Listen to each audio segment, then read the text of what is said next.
Bismillahirrahmanirrahim. Assalamualaikum warahmatullahi wabarakatuh.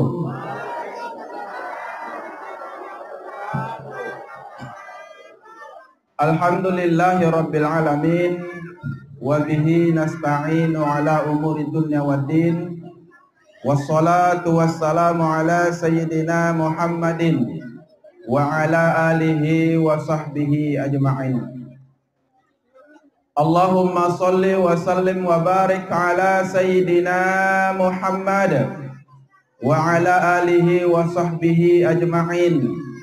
Rabbi shrah li sadri wa yassir li amri wahlul 'uqdatam min lisani yafqahu qawli.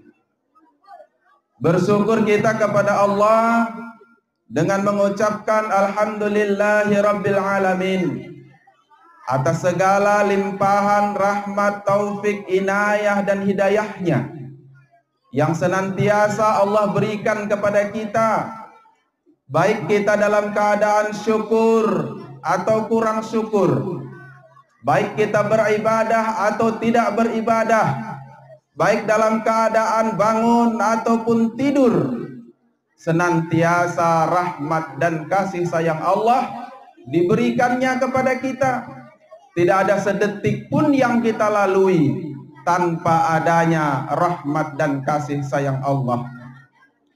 Maka sebagai hamba yang beriman, sebagai hamba yang bersyukur, sebagai hamba yang bertakwa, sudah sepantasnya kita selalu mengucapkan alhamdulillahi rabbil alamin.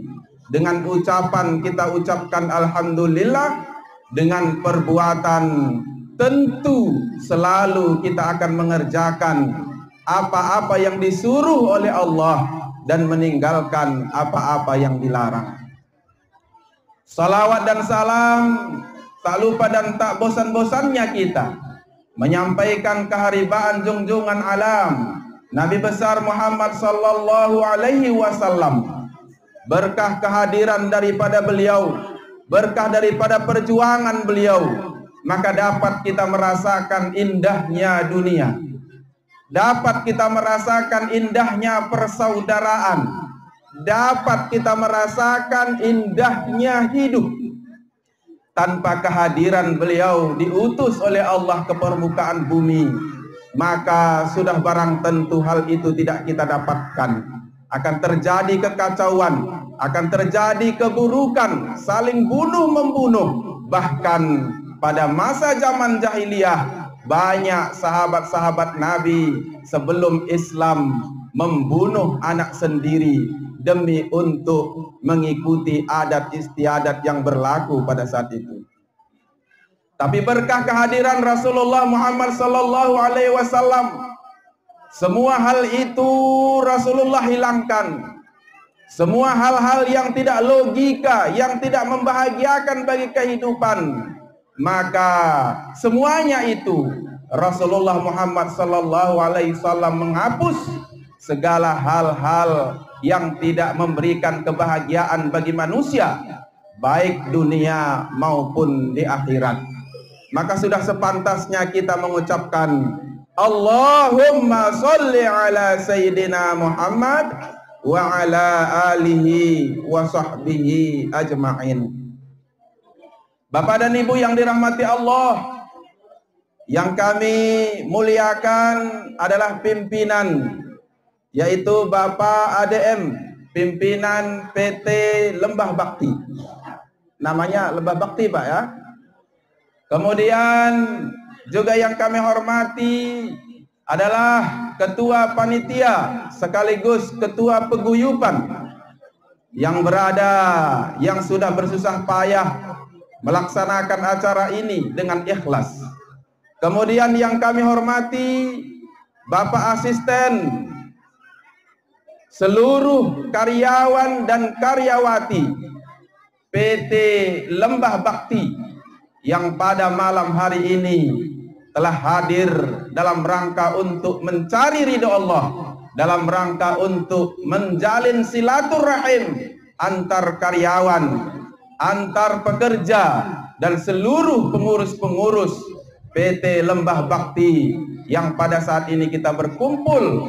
Mudah-mudahan acara yang kita laksanakan pada malam ini diridhoi Allah dan menyebabkan kita semuanya masuk ke dalam surganya. Amin ya rabbal alamin. Apa kabar Bapak Ibu semua? Alhamdulillah, kita selalu dalam keadaan sehat, panjang umur, serta luas rizki. Bapak-bapak, ibu-ibu, hadirin hadirat sekalian yang dirahmati Allah.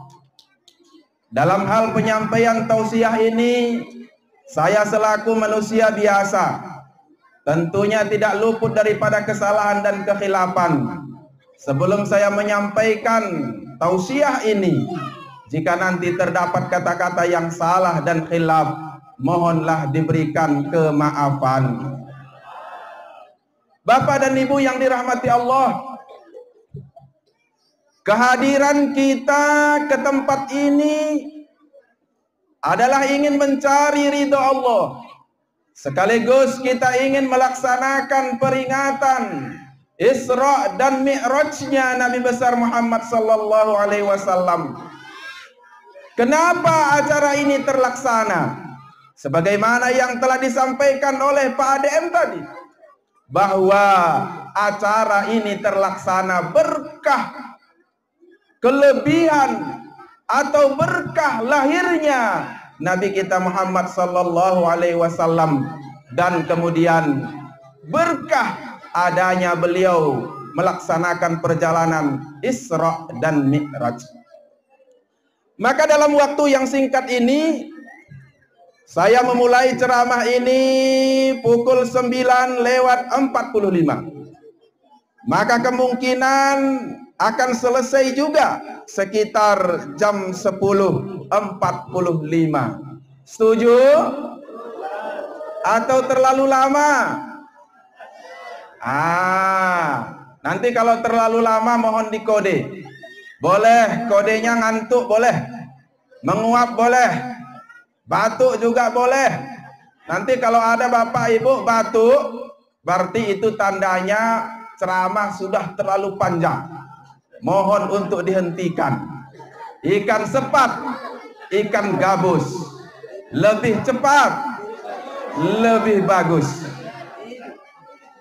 Bapak dan Ibu yang dirahmati Allah, saya sering menyampaikan kepada orang-orang yang mempunyai jabatan yang telah dianugerahkan oleh Allah Subhanahu wa taala amanah, apakah dia berbentuk ASN ataupun dia berbentuk karyawan, sering saya sampaikan, merekalah orang-orang yang pertama masuk surga setelah Rasulullah Muhammad sallallahu alaihi wasallam.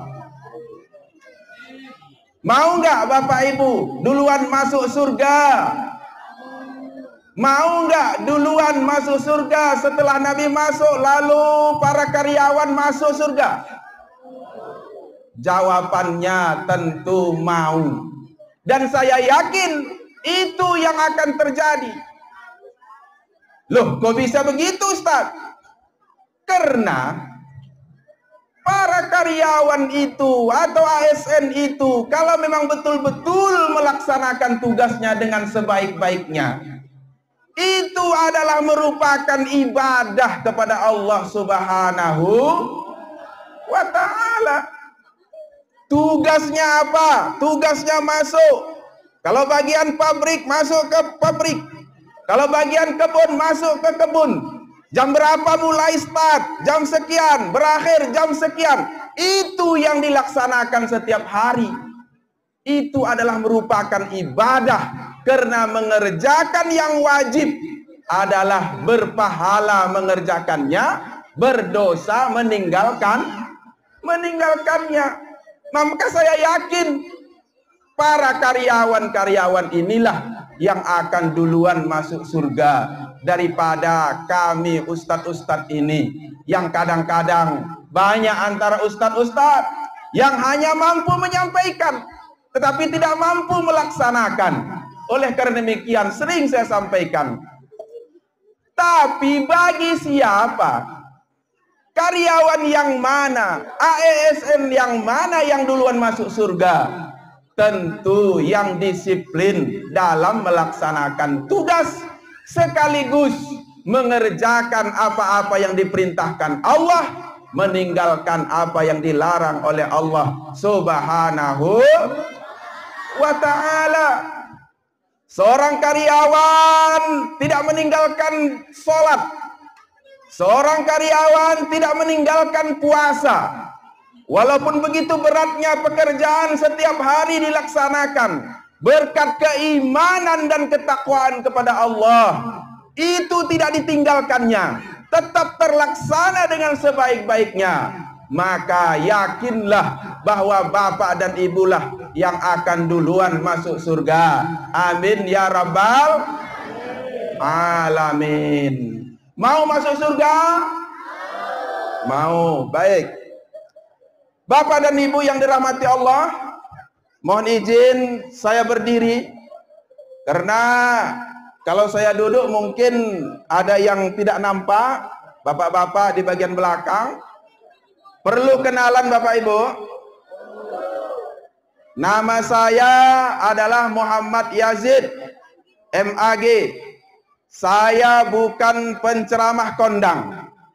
Kalau penceramah kondang ada di samping kita, Ustadz Salman, pimpinan Pondok Pesantren Darul Falah Al Jamzamiyah. Kita doakan mudah-mudahan beliau istiqomah dalam berdakwah dan memperjuangkan agama Islam. Amin ya rabbal. Saya datang dari Rimo, tepatnya dari Tulaan. Jadi bukan dari jauh. Kebetulan saya bermarga, marga Limbong. Nah, jadi mungkin ada karyawan yang marga Limbong, itulah saudara saya. Nanti begitu selesai acara, mohon ajak saya ke rumah minum kopi. Kalau masih sempat. Kalau tak sempat boleh kirim. Baik. Bapak dan Ibu yang dirahmati Allah, kisah Isra Mi'raj selalu kita ulang-ulang. Terus setiap tahun kita laksanakan.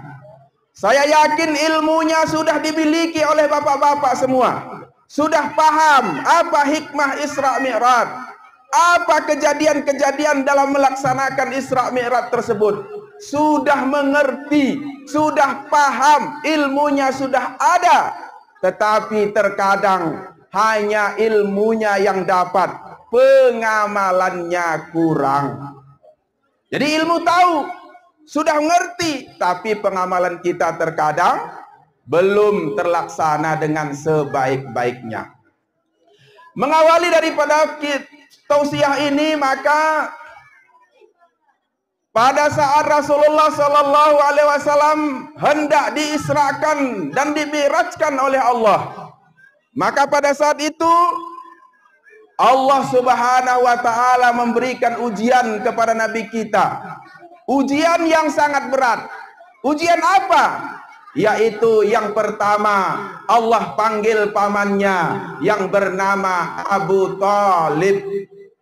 Allah panggil, telah berpulang ke rahmatullah pamannya Abu Thalib. Siapa itu Abu Thalib? Abu Thalib adalah seorang yang disegani di suku Quraisy.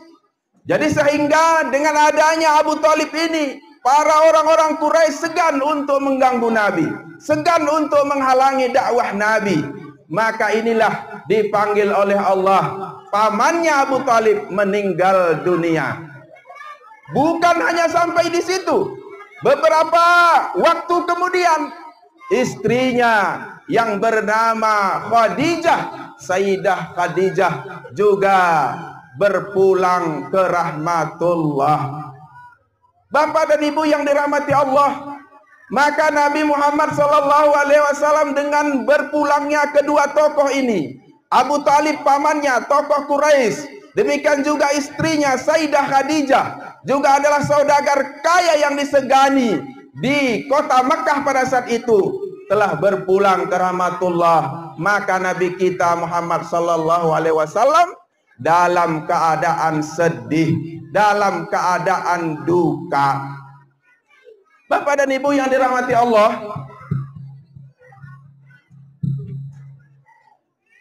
maka Nabi Muhammad sallallahu alaihi wasallam sedih, dia meninggal istrinya Sayyidah Khadijah, sedih. Kenapa sedih? Karena Sayyidah Khadijah adalah orang baik. Maka sekarang saya tanya, bapak-bapak, kalau seandainya ibu-ibu berpulang ke rahmatullah, ini seandainya ya, enggak beneran, seandainya, dan itu akan bakal terjadi. Kalau tidak suami, istri akan bakal terjadi duluan. Saya tanya, bapak-bapak, kalau seandainya istrinya berpulang ke rahmatullah, sedih enggak bapak-bapak? Sedih. Ibu-ibu, kalau berpulang ke rahmatullah bapak-bapak, sedih enggak bapak-bapak, ibu-ibu? Sedih, alhamdulillah. Semuanya sedih. Bapak-bapak kehilangan ibu-ibu, sedih. Ibu-ibu kehilangan bapak-bapak, sedih. Artinya apa? Artinya bapak-bapak mempunyai istri yang baik. Ibu-ibu mempunyai suami yang baik. Maka layak, wajar bahwa kalau istri kita baik, suami baik, begitu berpulang ke rahmatullah, kita sedih. Tapi terkadang beda sedihnya. Kalau ibu-ibu lama sedihnya, mungkin sampai bertahun-tahun. Kalau bapak-bapak lama, cuman agak sebentar, mungkin hanya sekitar 1 bulan. Habis 40 hari sudah mulai itu lirik kiri dan kanan. Betul nggak ibu-ibu? Habis bapak-bapak, kacau. Bapak dan Ibu yang dirahmati Allah, maka oleh karena demikian beliau sedih. Kemudian tidak sampai hanya di situ. Begitu setelah meninggalnya kedua tokoh ini, maka kemudian orang kafir Quraisy semakin gencar menyakiti Nabi, semakin gencar dalam menyakiti kehidupan dan perjuangan Nabi. Sehingga singkat cerita, maka Nabi Muhammad sallallahu alaihi wasallam pun hijrah meninggalkan kampung halamannya ke negeri Thaif. Beliau berangkat, kemudian sampai ke negeri Thaif. Apa yang terjadi? Apakah orang-orang negeri Thaif menerima Nabi? Ternyata tidak. Orang-orang Thaif memberikan siksaan kepada Nabi dengan cara melempari beliau dengan kotoran, dengan tanah, bahkan dengan batu, sehingga Nabi kita Muhammad sallallahu alaihi wasallam berdarah-darah kaki beliau karena kena lemparan batu oleh orang-orang Taif. Maka anak beliau yang bernama Siti Fatimah menangis terseduh-seduh, menetes air matanya ketika melihat darah mengalir dari kaki Rasul. Kemudian Siti Fatimah pun membersihkan, melapnya sambil bercucuran air mata. Inilah perjuangan yang dihadapi oleh Nabi kita Muhammad sallallahu alaihi wasallam.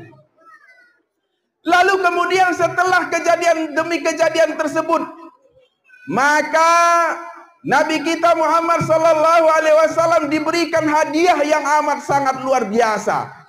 Apa hadiah yang diberikan Allah? Yaitu diberangkatkannya Nabi Muhammad dari Masjidil Haram ke Masjidil Aqsa di Palestina, kemudian langsung naik ke langit dan langsung sampai ke Sidratul Muntaha. Bapak dan Ibu yang dirahmati Allah, artinya kalau kita ambil dari kisah ini, ternyata kalau kita mau berjuang, kalau kita mau memperjuangkan agama Islam, walaupun banyak rintangan, walaupun banyak hal yang menghambat, mungkin ada orang-orang yang benci kepada kita, mungkin ada orang yang memusuhi kita, yakinlah Bapak Ibu, dengan sabar, insya Allah, Allah akan ganti hal yang di luar akal pikiran kita. Allah akan berikan sesuatu yang tidak pernah kita pikirkan.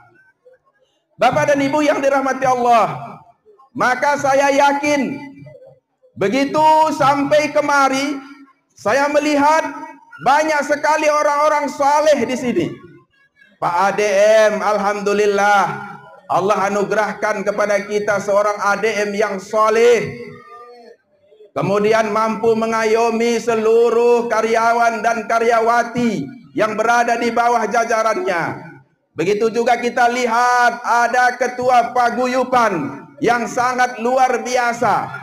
Beliau memperjuangkan, beliau melakukan acara, melaksanakan acara ini dengan sebaik-baiknya. Demikian juga saya melihat banyak para imam, para ustadz yang sangat luar biasa di PT ini. Maka kemudian saya melihat banyak tampilan-tampilan anak-anak santri sebagai binaan daripada ustadz-ustadz yang tampil sangat luar biasa.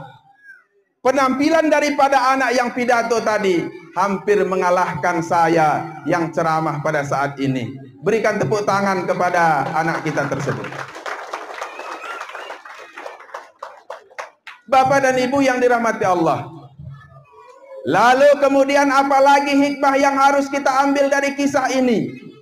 Ternyata kalau kita ingin beribadah kepada Allah, kalau kita ingin dekat kepada Allah, kalau kita ingin agar Allah berikan hal-hal yang sangat luar biasa kepada kita, maka terlebih dahulu hati kita lebih dahulu kita sucikan. Melihat sejarah itu, bahwa sebelum Nabi Muhammad diisrakan dari kota Mekah ke Palestina, lebih dahulu Jibril datang bersama Mikail. Kemudian mereka membedah dada Nabi dan kemudian membersihkan segala hal yang berbentuk hal-hal yang kurang baik.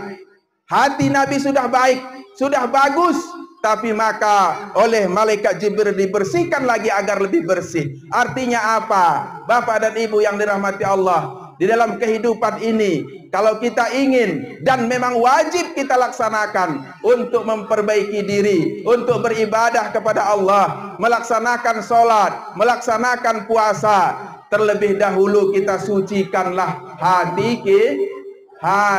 kita. Kita bersihkan dulu hati kita. Jangan ada rasa sombong. Bagi orang yang ada di hatinya terlintas rasa sombong, maka Allah tidak suka, Allah tidak cinta. Jika ada seorang pejabat yang merasa sombong kepada bawahannya, merasa hebat ketika melihat bawahannya, menghinakan orang-orang kecil, menghinakan orang-orang di bawahnya, ini artinya adalah bahwa pejabat yang diberikan amanah tersebut mempunyai sifat sombong. Sombong Allah tidak suka. Kemudian juga tadi saya berbincang-bincang dengan Pak Imam Ustadz Subeki. Kira-kira bagaimana keadaan ekonomi karyawan-karyawati yang ada di PT Lembah Bakti? Kata beliau, Ustadz, sini sangat luar biasa. Kenapa? Gajinya besar-besar, honornya luar biasa. Ada berapa, Ustaz? Kemungkinan sampai ada yang dapat 7 juta satu bulan. Alhamdulillah. Pantas segar-segar baca wajah-wajah bapak-bapak ini. Pantas saya melihat ibu-ibu ini segar semua. Rupanya mempunyai pemasukan yang sangat luar biasa. Kalah kami ustadz-ustadz ini. Kami kemari datang, diundang, pulang, ya udah begitu aja.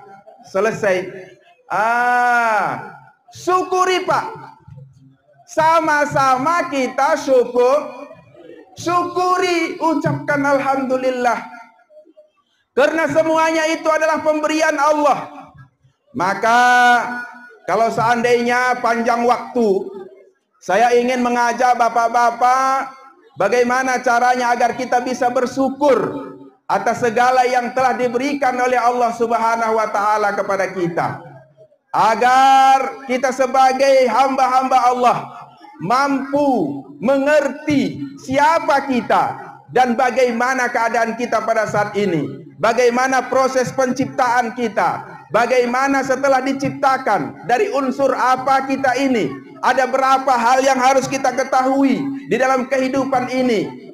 Sebenarnya ini perlu untuk kita sampaikan, tetapi mungkin di hari-hari lain nanti Pak ADM. Mudah-mudahan ada acara Nuzulul Quran. Ya, mudah-mudahan saya diundang lagi insya Allah. Sekarang kita masuk saja dulu ke kisah Isra dan Mi'rajnya Nabi besar Muhammad sallallahu alaihi wasallam. Lalu setelah hati Nabi sallallahu alaihi wasallam dibersihkan, maka kemudian ditutup kembali. Setelah ditutup, didatangkanlah seekor burak yang diambil dari surga. Kemudian melalui burak inilah Nabi sallallahu alaihi wasallam melakukan perjalanan. Perjalanan demi perjalanan yang beliau lakukan. Maka sewaktu mereka berjalan, malaikat Jibril mengatakan kepada Muhammad, "Ya Muhammad, turunlah, laksanakanlah sholat 2 rakaat." Maka Nabi pun turun dari kendaraannya, kemudian melakukan sholat 2 rakaat. Setelah selesai sholat 2 rakaat, maka Jibril bertanya, "Ya Muhammad, tahukah engkau di mana tadi engkau sholat?" Maka kata Nabi Muhammad, "Saya tidak tahu ya Jibril." Maka Jibril mengatakan, "Tadi engkau sholat di Thaibah, yaitu di Madinah. Insya Allah kemarilah nanti engkau akan melaksanakan hijrah." Lalu kemudian berjalan lagi. Setelah sampai di suatu tempat, maka malaikat Jibril menyuruh turun untuk melaksanakan sholat. Kemudian Nabi Muhammad pun melaksanakan sholat sebanyak 2 rakaat. Ternyata setelah dilakukan dialog, beliau sedang melaksanakan sholat, yaitu di Sajaratul Musa atau pohon Musa yang berada di negeri Turki. Kemudian lanjut perjalanan, maka Nabi melaksanakan sholat 2 rakaat. Di mana? Yaitu di Bukit Tursina, yang dimana pada saat zaman dahulu kala, pada masa zaman Nabi Musa telah berkalam, telah berbicara dengan Allah Subhanahu wa ta'ala di dekat di Bukit Tursina tersebut. Lalu lanjut perjalanan, kemudian sampai ke suatu tempat. Demikian juga Nabi melaksanakan sholat 2 rakaat. Ternyata Nabi melaksanakan sholat, yaitu berada di negeri Bethlehem, tempat lahirnya Nabi Isa alaihi salam. Lalu lanjut, kemudian di dalam perjalanan maka Nabi Muhammad sallallahu alaihi wasallam diperlihatkan banyak hal. Apa yang perlu kita sampaikan pada saat ini? Yang perlu saya sampaikan beberapa hal yang dilihat oleh Nabi. Yang pertama dilihat oleh Nabi kita Muhammad sallallahu alaihi wasallam, ada sekelompok manusia yang apabila pada pagi hari dia menanam, kemudian di sore hari dia memetik hasilnya. Setiap hari seperti itu. Beliau perhatikan, kemudian beliau bertanya, "Ini apa ya Jibril?" Maka Jibril menyampaikan, "Ya Muhammad, inilah gambaran umatmu yang mensedekahkan hartanya, yang menginfakkan hartanya ke jalan Allah Subhanahu wa ta'ala." Jadi Bapak dan Ibu yang dirahmati Allah, bagi siapapun yang ikut mensukseskan acara ini, seluruh anggota panitia, seluruh bapak-bapak mungkin ada menyumbangkan 1 botol minuman, maka di akhirat nanti kita akan memetik, menanam pagi hari, kemudian di sore harinya sudah kita petik hasilnya. Dan kemudian apabila kita bersedekah 1, berapa dibalas oleh Allah? Maka dibalas 10 kali lipat sampai kepada 700 kali lipat. Bayangkan Bapak Ibu, kalau kita bersedekah 1000, Berapa dibalas oleh Allah? Menjadi 700.000. Sangat luar biasa balasan-balasan apabila kita menginfakkan harta kita di jalan Allah Subhanahu wa ta'ala. Lalu kemudian apalagi yang dilihat oleh Nabi? Yang dilihat oleh Nabi, ada sekelompok orang yang memecah-mecahkan kepalanya. Kepalanya dihantuk-hantukkan. Apa istilahnya itu? Hantuk-hantukkan ya. Dipecah-pecahkan. Ambil alat, pecahkan sendiri. Ambilnya lagi batu, pecahkan sendiri. Maka Nabi Muhammad pun heran. Ya Muhammad, ya Jibril, ini gambaran orang yang bagaimana? Maka kata malaikat Jibril, ya Muhammad, inilah gambaran umatmu yang tidak mau melaksanakan ibadah sholat.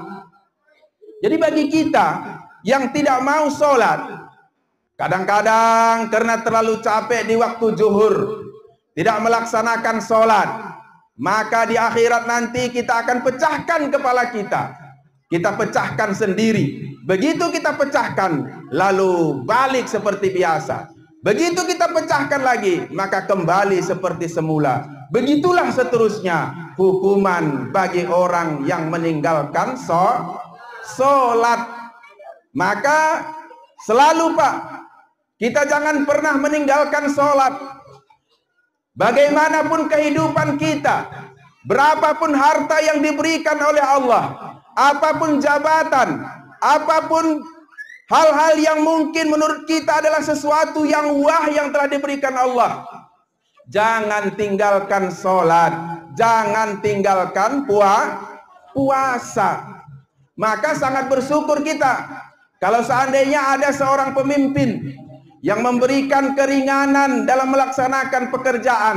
Ketika nanti sampai di bulan Ramadan, diberikan keringanan untuk melaksanakan tugas, agar semua karyawan dan karyawati mampu dalam melaksanakan ibadah puasa. Tentu sebagai karyawan kita sangat senang dan mengucapkan terima kasih yang sebesar-besarnya kepada pemimpin PT Lembah Bakti. Setuju?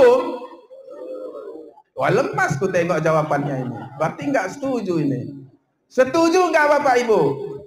Diberikan waktu sholat zuhur, diberikan waktu istirahat siang yang agak lama, kemudian diberikan juga waktu istirahat untuk melaksanakan sholat asar.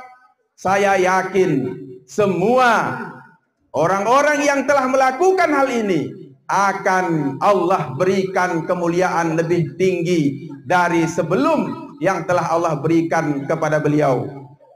Maka ada timbul pertanyaan, Pak Ustadz, apa hukumnya bagi seorang yang apabila dia bekerja karena pekerjaannya terlalu berat, kemudian dia tidak melaksanakan puasa?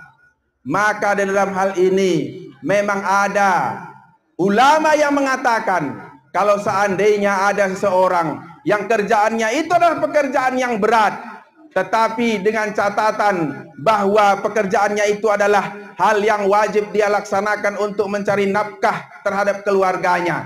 Di sore hari kalau dia tidak bekerja, maka nafkah anaknya tidak ada di malam hari.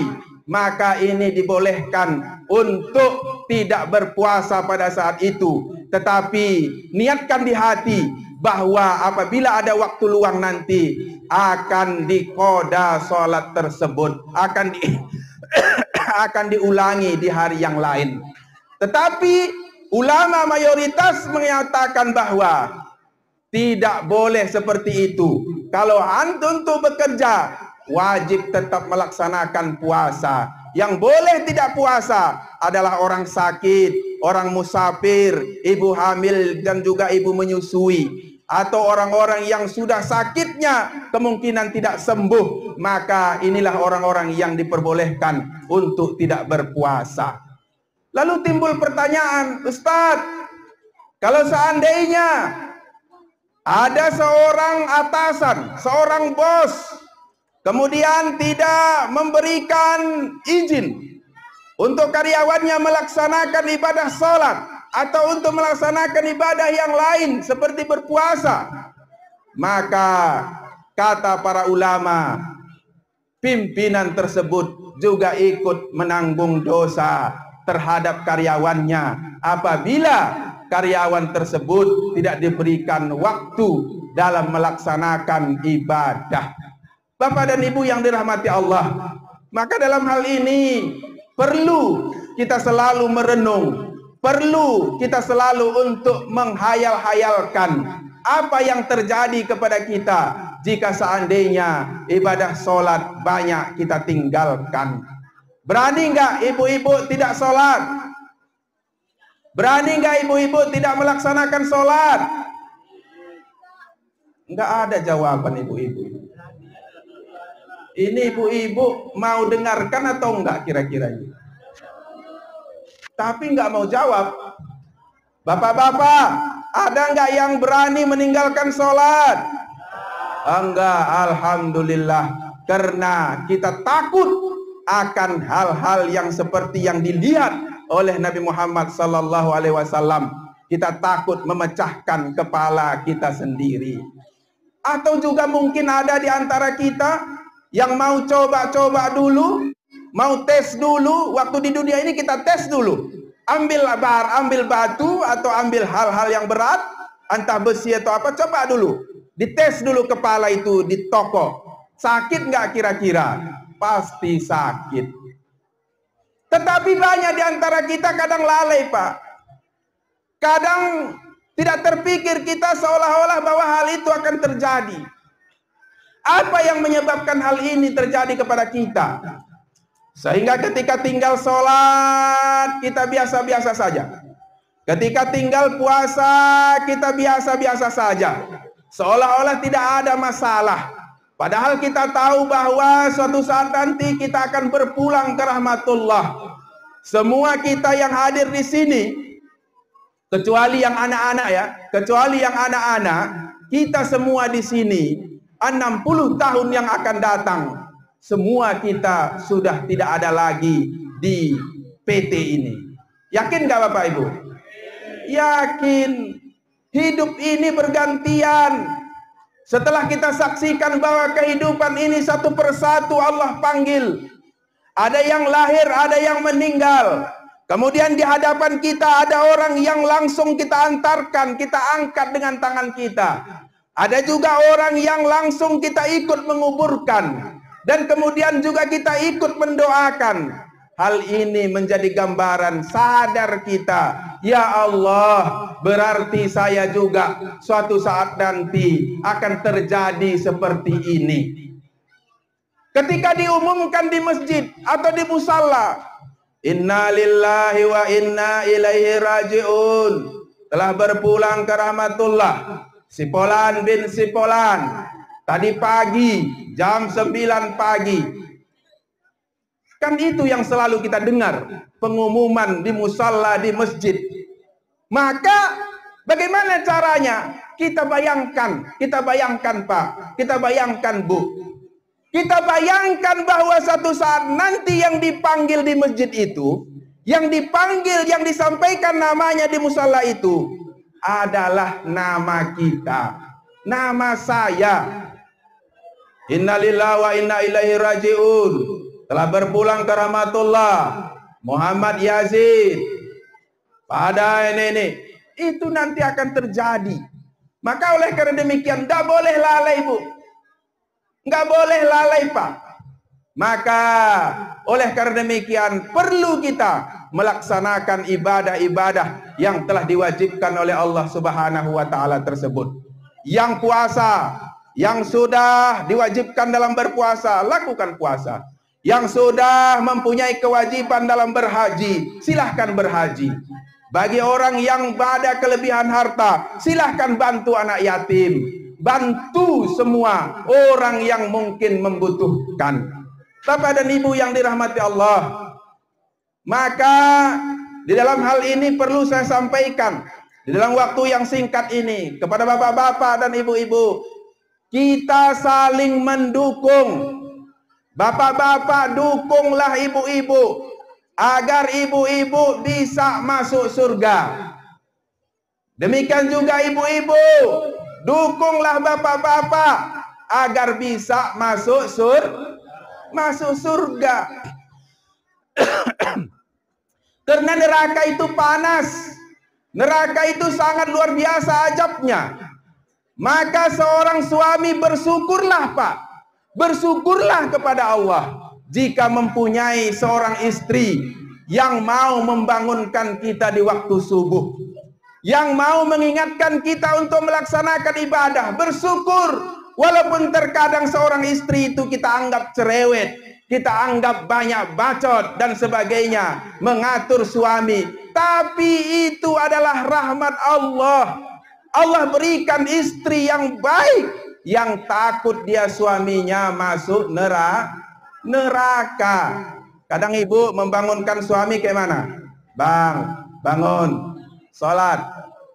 Suami diam aja, nggak mau dengarkan. Bang, bangun, sholat. Suami sudah mulai agak apa ini, agak jengkel kepada istrinya. Kemudian dibangunkan lagi. Bang, sholat. Ah, kau ini ada-ada aja, ngurus-ngurus suami. Ini tandanya seorang suami yang tidak bersyukur. Demikian juga dengan seorang suami apabila sangat ketat terhadap istrinya. Dia tidak memberikan kebebasan kepada istrinya untuk buka aurat di luar rumah. Ketika istrinya membuka aurat di luar rumah atau kemana berjalan, selalu diberikan peringatan oleh suaminya. Artinya apa? Suaminya ingin agar istrinya masuk surga. Ada lagi yang lebih disyukuri apa? Anak-anak, halo, ngantuk? Pengen nggak kalian, ibu bapak kalian masuk surga? Senang nggak kalian kalau bapak dan ibu kalian masuk surga? Senang. Maka oleh karena demikian, kalau ada anak yang cerewet, mengingatkan kepada orang tuanya atau bapak dan ibunya untuk melakukan ibadah, bersyukurlah, jangan marahi anakmu.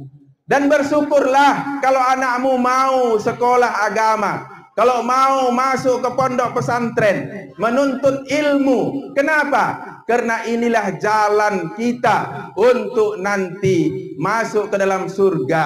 Karena inilah amal ibadah yang sangat besar sekali manfaatnya kepada kita orang tua. Hadirin kaum muslimin, sidang jamaah pendengar peringatan Isra dan Mi'raj yang dirahmati Allah. Maka untuk menyampaikan peringatan Isra Mi'raj tentu tidak seluruhnya bisa kita sampaikan. Setelah menyampaikan hal-hal yang menyangkut tentang Isra Mi'raj, di dalam akhir pidato ini saya ingin menyampaikan kepada bapak-bapak tentang masalah ibadah puasa. Sebentar lagi kita melaksanakan ibadah puasa.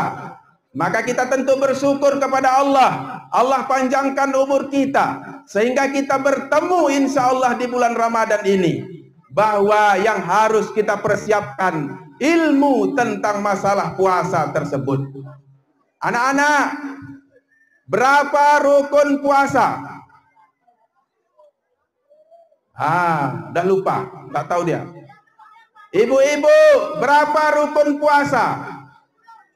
Lupa juga ibu-ibu, karena dulu dia sekolah agama. Udah lama sekali dulu waktu masih kecil-kecil. Bapak-bapak, berapa rukun puasa? Rukun puasa ada 2. Pertama apa? Pertama niat. Kapan berniat?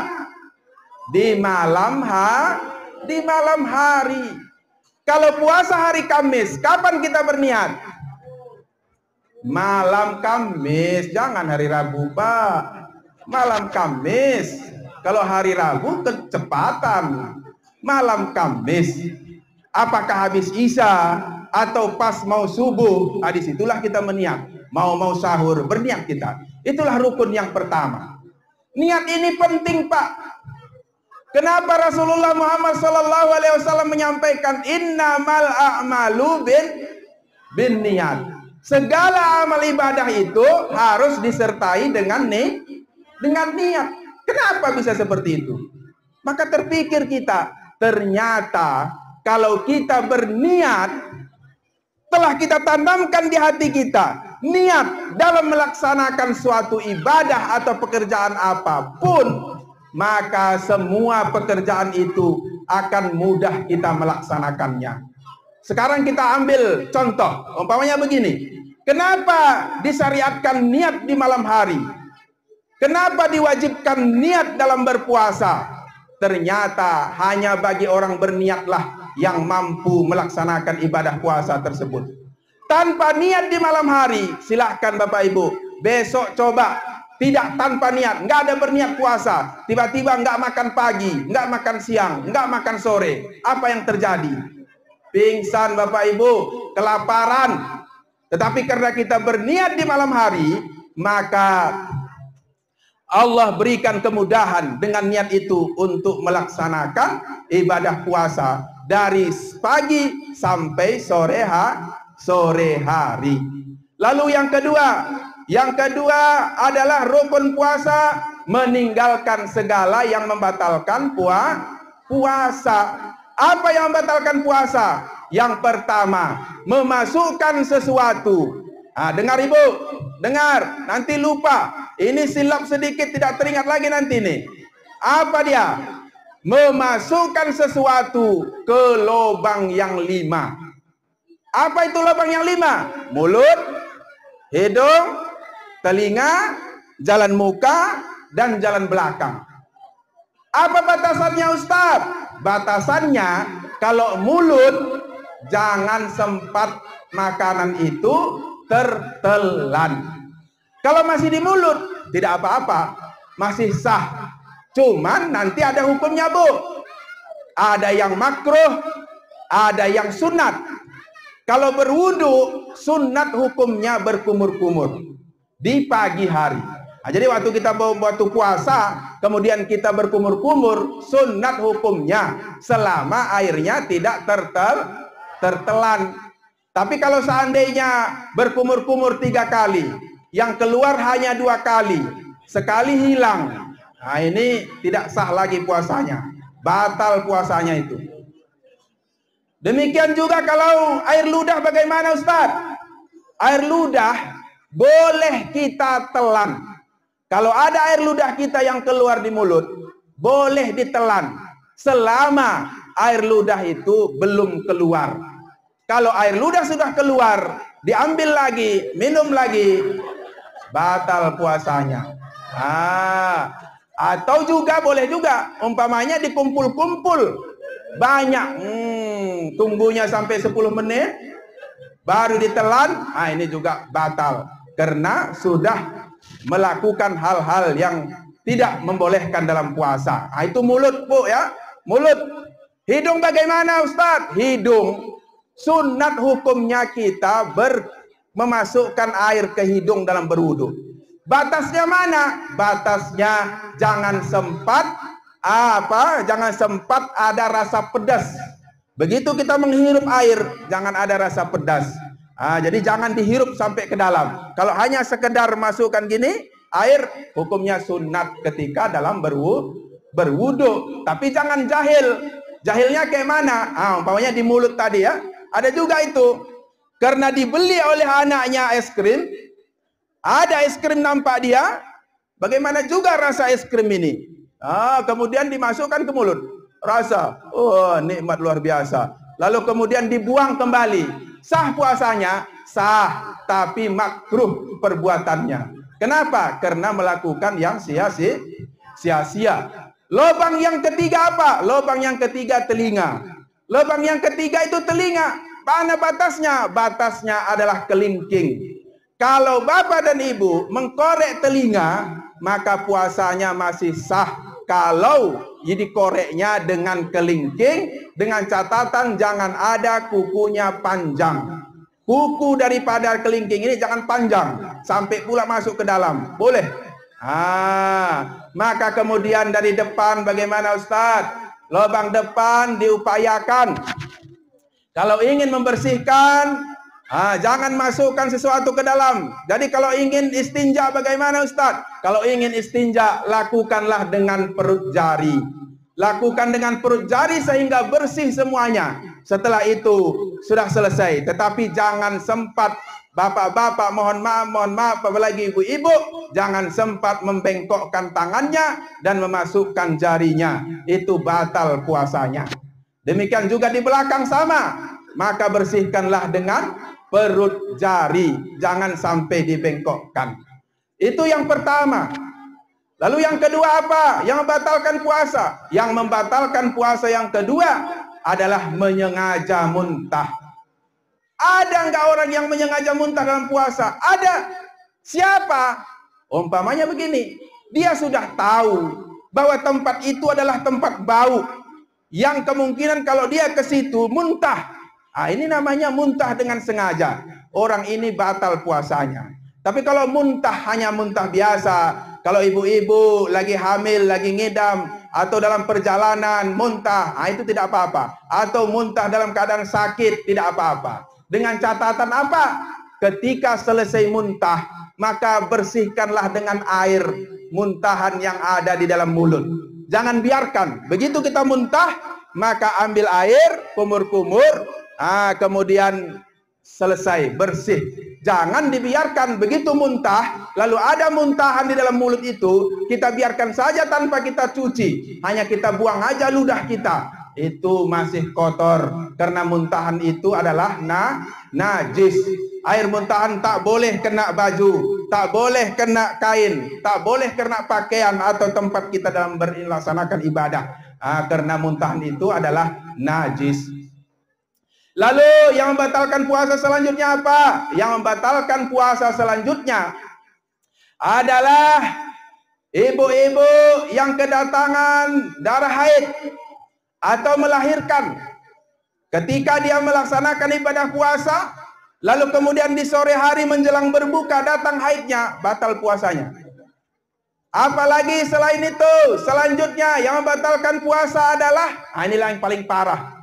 Apabila bapak-bapak mendekati istrinya pada siang hari bulan Ramadan, dalam tanda kutip, itu bapak-bapak udah paham, nggak perlu lagi dijelaskan. Apabila terjadi ini, maka seorang suami kena denda, Pak. Dendanya apa? Dendanya memerdekakan satu orang budak kalau ada. Kalau tak sanggup, maka melaksanakan puasa selama 2 bulan berturut-turut. Kalau tak sanggup, memberikan makan 60 orang miskin di sekali dia melakukan pelanggaran itu tadi. Ini sangat berat. Maka bagaimana caranya? Caranya pertama, mulai dulu puasanya. Yang 60 hari itu mulai dulu. Nanti ketika sudah pertengahan, sudah 40 hari nggak sanggup lagi, maka ambillah sedekah.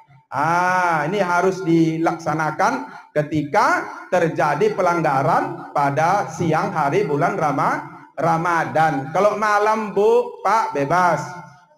Bapak dan Ibu yang dirahmati Allah. Lalu apa lagi? Keluar. Ini mohon maaf, keluar. Mohon maaf anak-anak kami. Ini hukum, perlu kita sampaikan. Apa itu? Keluar air yang hina dalam keadaan sengaja, batal puasa. Lalu kemudian apa lagi? Kemudian gila. Apabila ada seorang yang puasa kemudian gila, sebentar saja gila, batal puasanya. Tapi kalau pingsan tidak batal, Pak. Kalau dia pingsan, dari pagi pingsan dia, zuhur sadar, itu sah puasanya. Lanjutkan saja puasa. Lalu apa yang selanjutnya? Murtad. Murtad juga batal puasanya. Murtad ini secara dalam banyak maknanya. Apa itu? Umpamanya menganggap sholat tidak wajib, murtad, Pak, batal puasanya. Atau menganggap bahwa tidak wajib mengajari istri, itu batal puasanya karena dianggap sudah kafir. Mengatakan yang wajib itu tidak wajib, hukumnya adalah kafir, maka ini juga batal puasanya. Saya rasa untuk penyampaian singkat dalam melaksanakan peringatan Isra dan Mi'raj ini, saya rasa sudah semua tersampaikan. Baik kisah Isra dan Mi'rajnya belum, dan tidak mungkin sampai ke sana. Maka kemudian puasanya juga, apa intinya Pak? Apa yang harus kita pahami, kita petik inti dari pertemuan kita pada malam ini? Inti yang perlu kita pahami adalah bahwa pada dasarnya kita manusia ini yang hidup di bumi ini adalah menumpang. Sebentar. Kita ini ibarat orang yang perjalanan singgah sebentar. Lalu kemudian nanti akan berakhir kembali. Jadi ada dua yang perlu menjadi perhatian kita. Ada dua. Pertama apa? Pertama, jasad kita. Jasad kita dari mana diciptakan? Jasad kita diciptakan dari tanah. Bu, punya jasad? Punya badan? Badan dari mana diciptakan? Dari tanah. Kemudian setelah dari tanah, dijadikan air yang hina. Ditempatkan di tempat yang kokoh, masuk ke dalam rahim ibu kita. Kemudian setelah itu apa? Dijadikan dia segumpal darah. Setelah jadi segumpal darah, dijadikan jadi segumpal daging.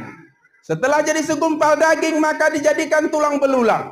Setelah dijadikan tulang belulang, kemudian dibungkus, dijadikan tulang dan dibungkus dengan daging tulang-tulang tersebut.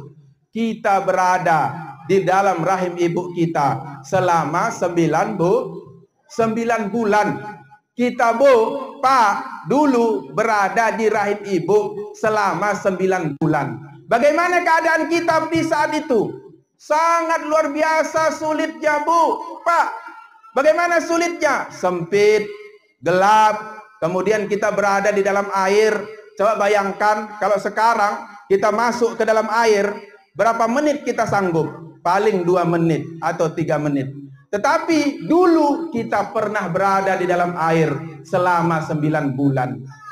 Kemudian apa selanjutnya? Kemudian proses persalinan.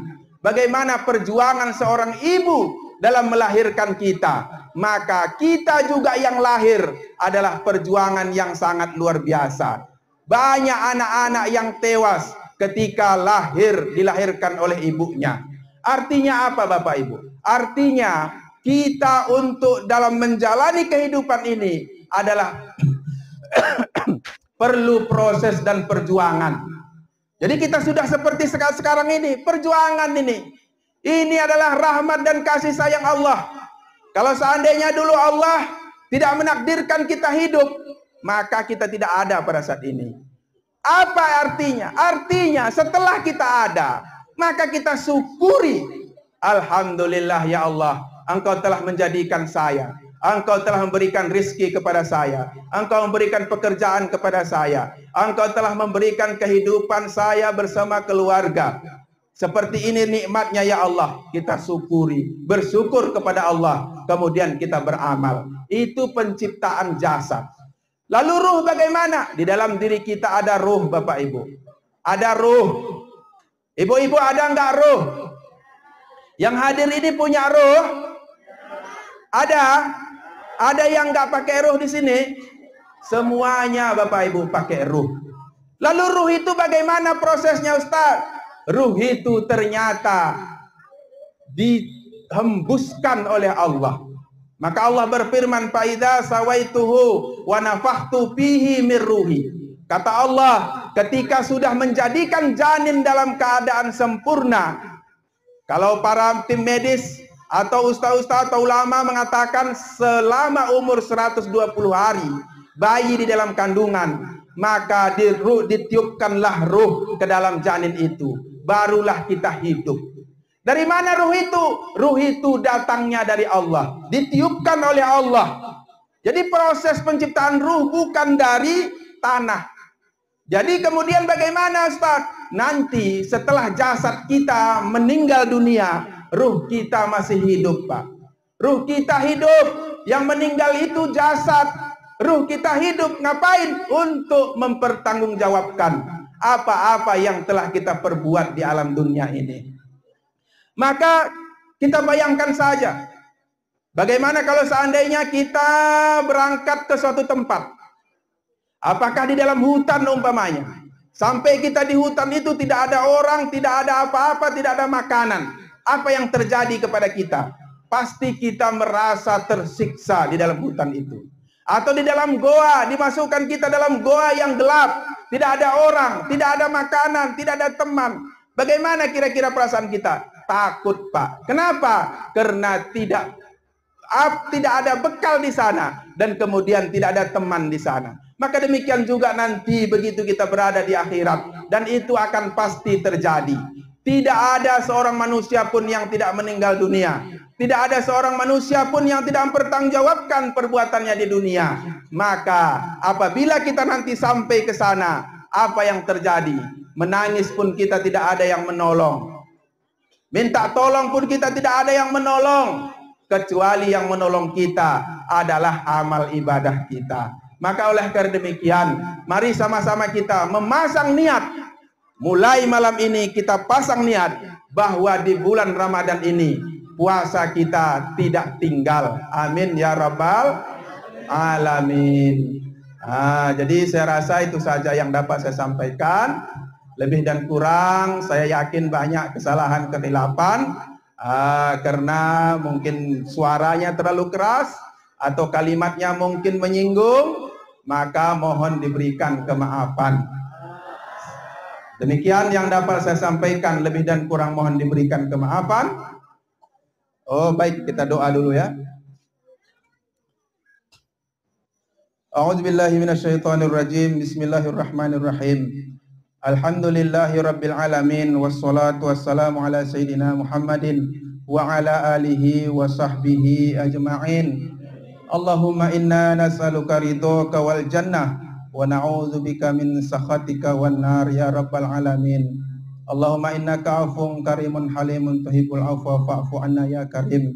Wa li jami'il muslimina wal muslimat wal mu'minina wal mu'minat innaka 'ala kulli syai'in qadir. Rabbana hab lana min azwajina wa dhurriyyatina qurratan a'yunin waj'alna lil muttaqina imama. Rabbana atina fid dunya hasanah wa fil akhirati hasanah wa qina adzaban nar. Walhamdulillahi rabbil alamin. Demikian Bapak dan Ibu, lebih dan kurang sekali lagi saya mohon diberikan kemaafan. Saya akhiri. Assalamualaikum warahmatullahi wabarakatuh.